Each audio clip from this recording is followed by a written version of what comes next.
En este último viernes del mes de febrero, aquí en Tribuna Deportiva, les comento que durante esta semana, dos de los equipos más grandes del fútbol profesional colombiano, Millonarios y Atlético Nacional, debutaron en la segunda ronda de la Copa Libertadores de América en busca de una clasificación para la fase de grupos. Los embajadores enfrentaron en el Nemesio Camacho el Campín de Bogotá al Fluminense de Brasil, mientras que los verdolagas se vieron las caras en Asunción del Paraguay a un club que les trae muy buenos recuerdos, el Olimpia de Paraguay.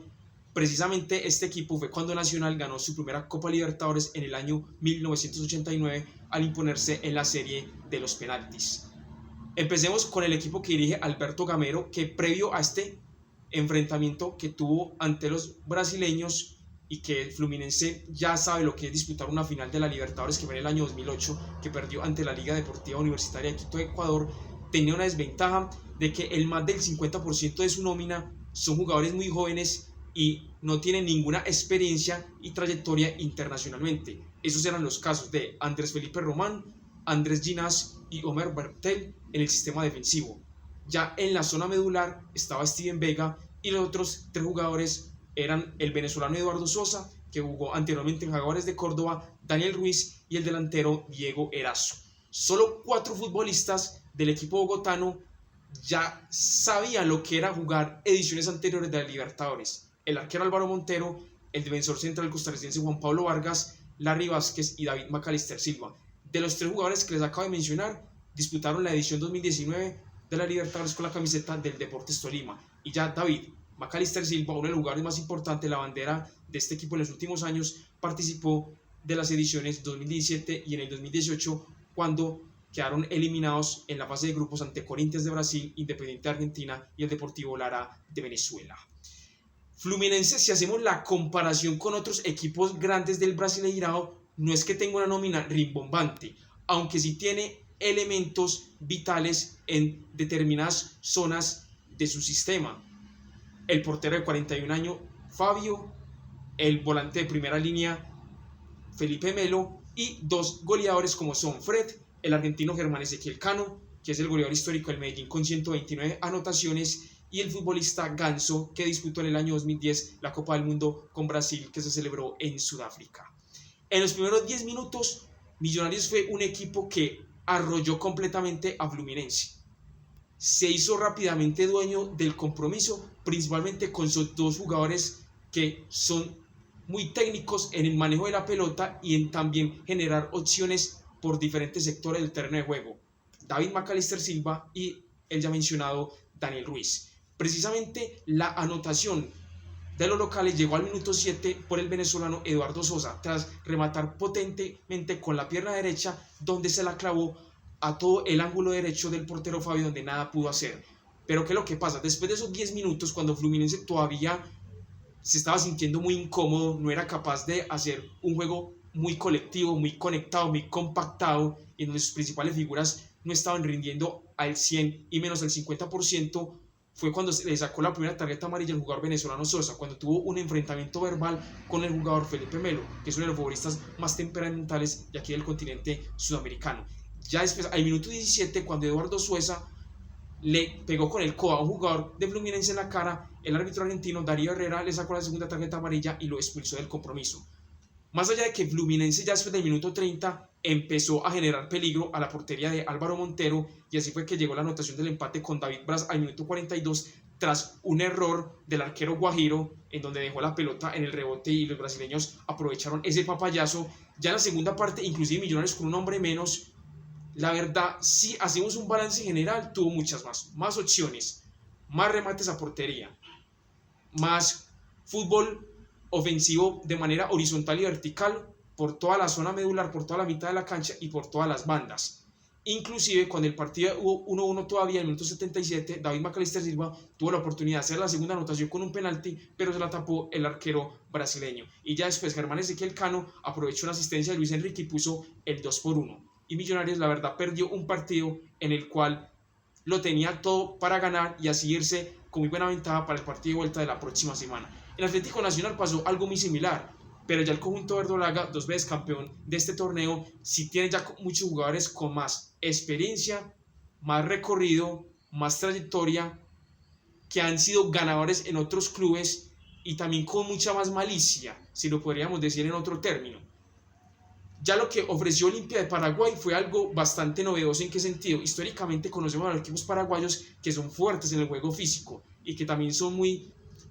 aguerridos en el juego aéreo, donde esa es una de sus ventajas para hacer las anotaciones, buenos en la pelota quieta. Rápidamente, el equipo que dirige Julio César Cáceres se fue arriba en el marcador por medio del uruguayo Alejandro Silva, tras una muy buena jugada individual en donde se sacó en menos de 5 segundos al lateral derecho Gerson Candelo y después de haberle hecho un túnel a Daniel Mantilla, enganchó hacia adentro y remató con la derecha y nada pues el portero Kevin Mier. Nacional fue un equipo peligroso después de el 75% del terreno de juego hacia adelante, por medio de Dorlan Pavón, que conectó 2 remates a puerta fuera del área, una con la derecha y una con la izquierda, y donde el balón pasó muy cerca a la portería del arquero Alfredo Aguilar. Daniel Mantilla sí tuvo una opción clara, lo mismo que Jefferson Duque, que le conté 2 oportunidades, pero faltó lo importante, la eficacia y tener, digamos, la efectividad en la estocada final para que esos balones que remataron los jugadores de Nacional entraran a portería. Ya después, en el inicio del segundo tiempo, Nacional tuvo una ventaja, que la anotación la hizo en menos de un minuto por medio del jugador samario Harlan Barrera. Ya cuando el minuto 60 al 80, Nacional ya tenía dominado a los guaraníes, y eso que es un equipo que tiene jugadores muy interesantes técnicamente, el ya mencionado uruguayo Alejandro Silva, Derlis González y lo que eran sus delanteros Gustavo Paiva y también el jugador Recalde. Aún así, me parece que cuando Restrepo tuvo que haber tocado la nómina para encontrar revulsivos, se nubló y no hizo ninguna sustitución. Hizo 2 por obligación, cuando salieron los laterales Gerson Candelo y Álvaro Angulo por lesión, y tuvieron que ingresar sus jugadores que son sus reemplazos inmediatos en esa zona del campo. Hayen Palacios por derecha y por izquierda Donovis La Muña Vanguero. Ya los 2 volantes de contención, Sebastián Gómez y Nelson Palacio, que aunque estaban cumpliendo una función sobresaliente, estos 2 jugadores ya tenían tarjeta amarilla, por lo cual estaban peligrando para una posible segunda tarjeta y ya la expulsión que se les podía sacar al árbitro argentino Néstor Pitana. Y quien era importante para que ingresara por Nelson Palacio era John Duque, que a través de su movilidad e intensidad iba a ser un jugador que iba a ser un buen conector y un buen primer pase desde atrás para que sí pudieran los delanteros Duque, Dorlan y Daniel Mantilla hacer la segunda anotación. Pero ya después, cuando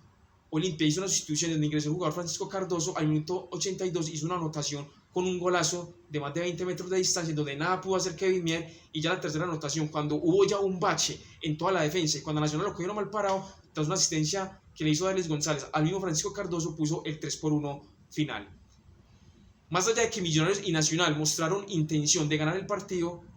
no encontraron la victoria por la falta de eficacia de cara al remate a portería. Y en el tema Atlético Nacional, el técnico Restrepo, la verdad, se demoró demasiado para hacer los cambios, porque inclusive cuando hizo la tercera y la cuarta sustitución fue cuando ya Nacional estaba perdiendo 2-1 en el minuto 88, que ingresó a Giovanni Moreno y al delantero Ruggeri Blanco. Que aquí es donde uno se pregunta de por qué muchas veces los técnicos tienen que tocar los equipos cuando ya ven que están por debajo del resultado. Aquí en Tribuna Deportiva le vamos a decir que nuevamente los equipos colombianos, en sus primeras salidas del torneo de clubes más importante de Sudamérica, no cumplieron la labor y perdieron ambos encuentros. Ya para la próxima semana, para el partido de vuelta, les voy a tirar estas estadísticas importantes para que así por lo menos Millonarios y Nacional clasifiquen a la tercera ronda. La última vez que un equipo colombiano enfrentó a Fluminense en Brasil, le ganó, que fue el Junior de Barranquilla, que le ganó 2-1 en la edición del año pasado en el Estadio Maracaná de Río de Janeiro. Y la última vez que Nacional enfrentó a un equipo paraguayo en una ronda de eliminación directa fue ante Libertad el año pasado. En la ida perdió 1-0 en el mismo Estadio Defensores del Chaco, como perdió ayer 3-1. Pero en la vuelta, en el equipo que en ese momento dirigía el brasileño Alexandre Guimaraes, se impuso 4-1 a Libertad y clasificó a la fase de grupos de esa edición, que ya sabemos cómo fue el resultado final. Y las 3 últimas Libertadores, 2019, 2020 y 2021, todos los equipos colombianos han quedado eliminados en la fase de grupos. Y en los últimos 30 partidos, solo 5 en nuestro país han conseguido la victoria. El último club que pasó una segunda ronda de la Libertadores por nuestro país fue precisamente Atlético Nacional en el año 2018, cuando clasificó a octavos de final, pero rápidamente le eliminó Atlético Tucumán de Argentina.